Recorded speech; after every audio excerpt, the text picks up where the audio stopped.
Lahore phase 7 میں ہونے والے حادثے نے آج تحقیقات میں ایک نیا موڑ لیا ہے۔ حادثے کے بعد ابتدائی طور پر یہ معلومات سامنے آئی تھی کہ ایک ٹریفک حادثہ تھا جو کم عمر ڈرائیور کی تیز رفتاری اور غفلت کے باعث پیش آیا، مگر آج تحقیقات میں نئے اور حیران کن انکشافات سامنے آئے ہیں کہ یہ ٹریفک حادثہ نہیں بلکہ مبینہ طور پر ٹارگٹ کلنگ کا معاملہ ہے۔ خاندانی ذرائع کے مطابق کم عمر ڈرائیور افنان کے حادثے سے قبل جاں بحق افراد کے ساتھ جھڑپ ہوئی تھی۔ Afnan D H A Y block سے گاڑی میں بیٹھی خواتین کا کافی دیر تک پیچھا کرتا رہا۔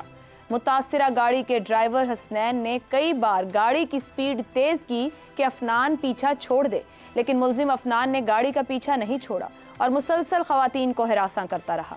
وائی بلاک نالے پر متاثرہ گاڑی کے ڈرائیور حسنین نے گاڑی روک کر افنان کو ڈانٹا۔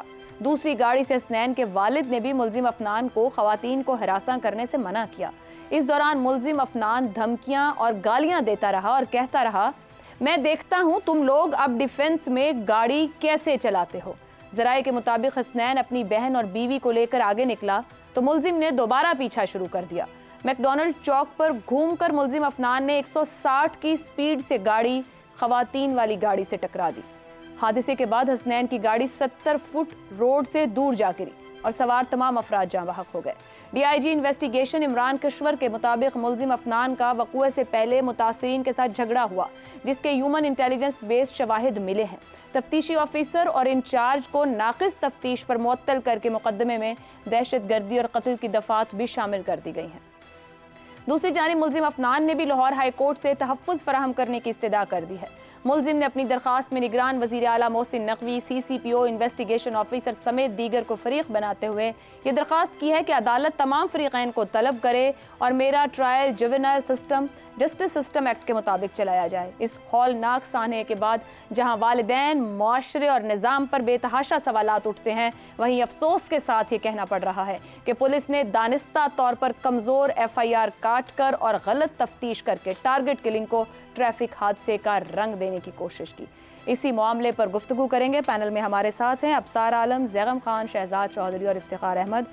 آپ چاروں کا بہت شکریہ۔ پروگرام کا آپ سب سے سوال، لاہور ڈیفنس حادثہ، مقدمے میں دہشت گردی اور قتل کی دفعات شامل، کمزور ایف آئی آر، ناقص تفتیش، 2 تفتیشی آفیسر معطل، 6 افراد کے مبینہ قتل کو ایکسیڈنٹ کیوں کہا گیا؟ ابصار صاحب۔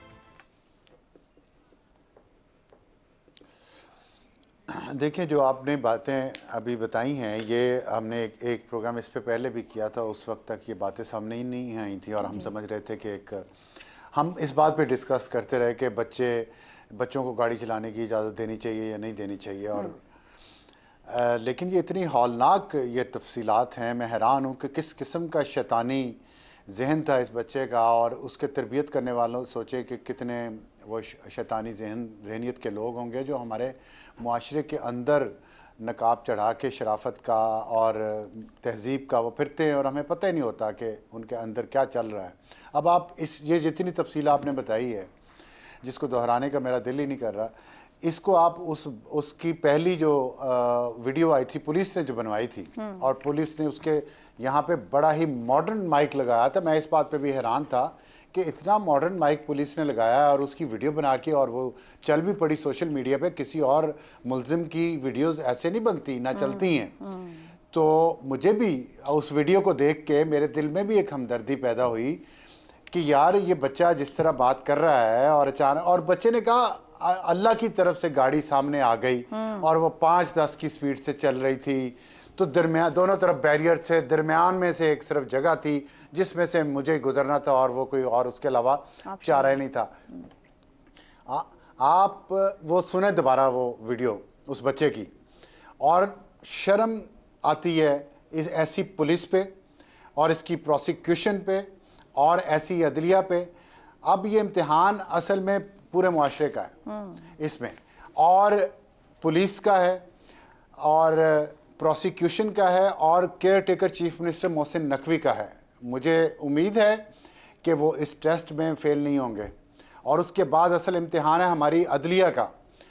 اس کے جو سیاہ کالک ملی ہوئی ہے ہمارے عدلیہ کے چہرے پہ انصاف کے معاملات کے حوالے سے، جس میں مجھے فوراً یہ واقعات اب یاد آنا شروع ہو گئے، شاہ زیب جتوئی کا، نور مقدم اور ظاہر جعفر والا، اور پھر یہ جو ایاز امیر کے بیٹے نے جس طرح قتل کیا اپنی بیگم کو، اور اس پہ جو کچھ ہوتا ہے، یہ ایک ذہنیت بن جاتی ہے معاشرے میں عام لوگوں کی کہ بھئی یہ اتنے بڑے بڑے جرم کر کے جو چھوٹ گئے ہیں، باہر نکل آئے ہیں، اور یہ چیزیں ٹی وی پہ چلتی ہیں. یہ بچہ جو ہے افنان جس کا نام ہے شاید، یہ ٹی وی دیکھتا ہوگا نا روزانہ. اس کا باپ بھی، اس کی ماں بھی ٹی وی دیکھتے ہوں گے، بہن بھائی بھی ٹی وی دیکھتے ہوں گے. اس میں دیکھتے ہوں گے کہ ایک بندے نے اس طرح قتل کر دیا، اور اس سے عبرت تو نہیں پکڑی. انہوں نے یہ سوچا کہ یہاں جو مرضی کر لو اس معاشرے میں، اور پروسیکیوشن اور عدلیہ آپ کا کچھ نہیں کر سکے گی. آپ کے پاس پیسہ اور پاور ہونی چاہیے، اور آپ کچھ عرصے بعد باہر آ جائیں گے. جب اس نے افنان نے یہ فیصلہ کیا، یہ ساری لڑائی کے بعد اور گالیاں نکالنے کے بعد اور عورتوں کو، لڑکیوں کو ہراس کرنے کے بعد، اس نے جب گاڑی گھما کے وہ بائی پلاننگ اس کی سپیڈ 160-70 پہ لے کے گیا، تو اس نے پوری پلاننگ کی ہے. اس کا اتنا شیطانی دماغ ہے 16 سال کی عمر میں. سوچیں اس کے پالنے والوں کا دماغ کتنا شیطانی ہوگا. آپ یہ سوچیں، انہوں نے ٹی وی دیکھ کے بچے کو اپنے کو یہ نہیں کہا عبرت پکڑو، یہ پکڑے جائیں گے، ہم تمہارے ساتھ نہیں جائیں گے. مجھے اپنے بچوں کو بعض اوقات یہ کہنا پڑا تربیت کرتے ہوئے کہ آپ لوگوں نے اگر کوئی جرم کیا، یہ مت سمجھیں آپ کا باپ آپ کا ساتھ دے گا. یہ کہنا پڑتا ہے بچوں کو. لیکن مجھے لگتا ہے اس بچے کو اس کے گھر سے کہا گیا تھا جو مرضی کرو، جاؤ گاڑی 6 لوگوں کو مار دو، جا کے ان پہ چڑھا دو، ہم چھڑا لیں گے تمہیں، پیسہ ہے ہمارے پاس. یہ حرام کا پیسہ جو آ گیا نا سوسائٹی میں، یہ پھر ایسے جرائم کرواتا ہے. تو ہم سب کو سوچنا چاہیے کہ ہم کیا تربیت کر رہے ہیں. اور ساتھ یہ میں اس لیے کہتا ہوں، یہ انصاف کا نظام جو ہے نا، اگر یہ مجرموں کو قرار ہے واقعی، اگر دیکھیں جتوئی کو سزا ملتی، یہ ظاہر جعفر کو سزا ملتی، اور یہ ایاز امیر کے بیٹے کو سزا ملتی، تو آج شاید یہ واقعہ نہ ہوتا. عبرت پکڑتے اس کے ماں باپ بھی، اس شیطانی ذہن کے پالنے والے شیطانی ماں باپ بھی عبرت پکڑتے کہ یار اگر جرم کرے گا ہمارا بچہ تو یہ سزا ملے گی، پھانسی کی سزا. اس کو اور اس کے باپ کو 50-60 سال کے لیے جیل بھیج دینا چاہیے. یہ معاشرے کے لیے یہ ناسور ہیں یہ لوگ، اور اس طرح کی سوچ والے. ویلڈ سوال اٹھائے ہیں، اور اس دن بچے کا جو ویڈیو سامنے آیا تھا تب بھی ہم نے ذکر کیا، وہ پورے اعتماد بے خوف ینگ لڑکا جس طرح بات کر، اور یہ کہہ رہا ہے no choice but to hit the کار.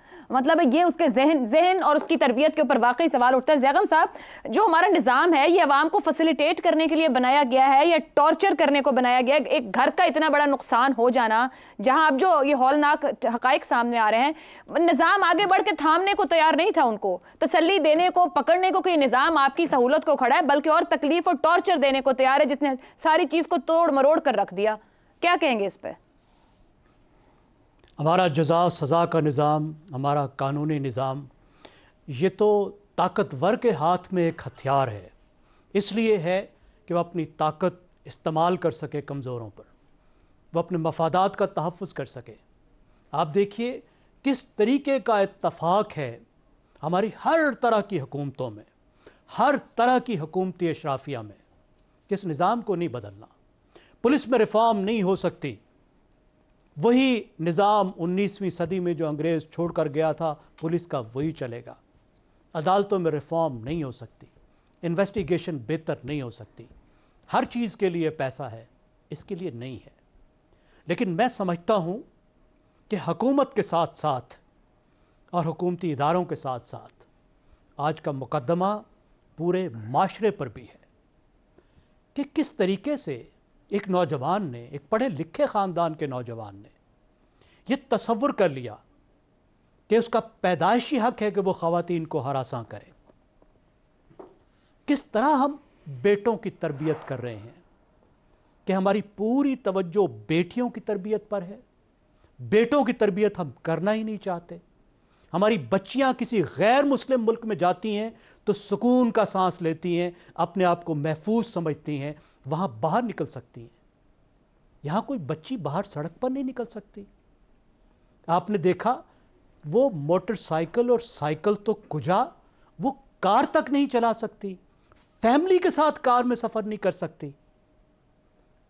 اور یہ صرف ایک واقعہ نہیں ہے، ہمارے ہاں تو خبریں ہی نہیں لگتی. بالکل درست. اس طرح کی ہراسانی میں، ریزسٹنس میں صرف پاکستان میں کتنی خواتین کے چہروں پر تیزاب پھینک دیا جاتا ہے ہر سال، آپ اس کا تصور نہیں کر سکتے.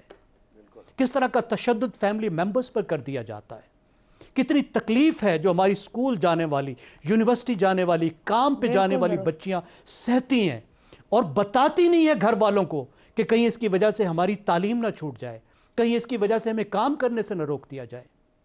یہ اسلامی معاشرہ بنایا ہم نے۔ اور حکومت کا تعلیمی نظام دیکھیے، نصاب اٹھا کے دیکھیے، آپ کو لگے گا کہ پاکستان کے تعلیمی نظام کا مقصد پاکستانی بچوں کو علی حجویری بنانا ہے، کوئی ولی اللہ بنانا ہے۔ وہ مدرسوں کا نصاب نہیں ہوگا دنیا میں جو ہمارے سکول کا نصاب ہے۔ نہیں پڑھانا تو سیوک ایجوکیشن نہیں دینی، یہ نہیں بتانا کہ ٹریفک میں آپ نے اپنے آپ کو بیہیو کرنا ہے، کیسے گاڑی چلانی ہے، کیسے سائیکل چلانا ہے، خواتین کے ساتھ کیسے بیہیو کرنا ہے، ہیراسمنٹ کیا ہوتی ہے، ہیراسمنٹ سے آپ نے کیسے اپنے آپ کو محفوظ رکھنا ہے اور کیسے آپ نے پورے معاشرے کو محفوظ رکھنا ہے۔ خواتین، بیچاری خواتین نے سول سوسائٹی کے دہائیوں کی جد و جہد کر کے ایک ماڑا موٹا سا قانون بنا لیا ہیراسمنٹ کے خلاف۔ کوئی عمل درآمد کرنے کو تیار نہیں ہے۔ اس قانون میں جو چیزیں لکھی ہوئی ہیں سرکاری اداروں میں اس پر عمل نہیں ہوتا، اس کا ضابطہ نہیں بنتا، اس کی کمیٹیاں نہیں بنتی۔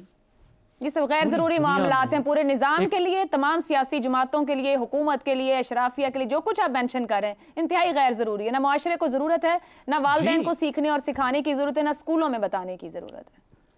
میرا خیال ہے بہت ہی غیر ضروری معاملات ہیں یہ پورے معاشرے کے لیے۔ جی، کیونکہ یہ ہماری جو اشرافیہ یہ تو سمجھتی ہے کہ ہماری گاڑی کے ساتھ تو ڈرائیور ہوتا ہے، گارڈ ہوتا ہے، ہماری بچیوں کو کس نے چھیڑنا ہے، یا وہ سمجھتے ہیں تو غریبوں کی بچیوں کا معاملہ ہے۔ ایسا نہیں ہے، یہ سب کا مسئلہ ہے، کسی کی بچی بھی باہر نہیں نکل سکتی۔ پھر آپ یہ دیکھیے کہ ہم پیرنٹنگ اپنے بچوں کی کیسے کر رہے ہیں۔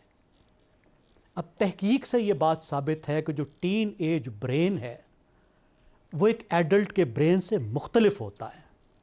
اس میں فرنٹل کورٹیکس پوری طرح نہیں بنی ہوتی جس کی بنیاد پہ انسان بہتر فیصلہ سازی کرتا ہے۔ درست۔ اس کو خطرات کا اندازہ نہیں ہوتا، اس میں جو جذباتی شدت ہوتی ہے اس کا مسئلہ ہوتا ہے۔ دنیا بھر میں اسی وجہ سے کسی بچے کو، کسی ٹین ایجر کو 18 سال یا اس سے کم عمر کو شناختی کارڈ نہیں دیا جاتا، اس کو ووٹ کا حق نہیں دیا جاتا، اس کو ڈرائیونگ کا لائسنس نہیں دیا جاتا، وہ شادی نہیں کر سکتا۔